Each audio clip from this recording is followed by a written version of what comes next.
વિદ્યાર્થી મિત્રો, આજે આપણે સોલ્વ કરીએ ગુજકેટનું 2014નું પેપર અને આમાં જે એમસીક્યુ આપણે ડિસ્કસ કરીશું એ આપણા નવા સિલેબસ પ્રમાણેના છે. જે જૂના સિલેબસને પ્રમાણેના જે એમસીક્યુ હતા એ આપણે કાઢી નાખેલા છે, એટલે તમે ચિંતા ના કરતા એને રિલેટેડ.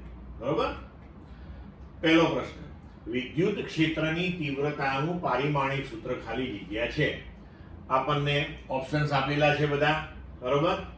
હવે વિદ્યુત ક્ષેત્ર એને વ્યાખ્યા અનુસાર આપણે કહીએ છીએ કે એકમ વિદ્યુત ભાર પર લાગતું બળ. તો E બરાબર F/Q.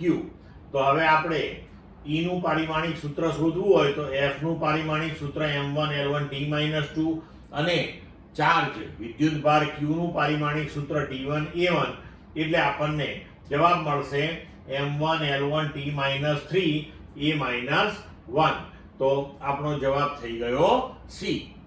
ક્લિયર બચ્ચો?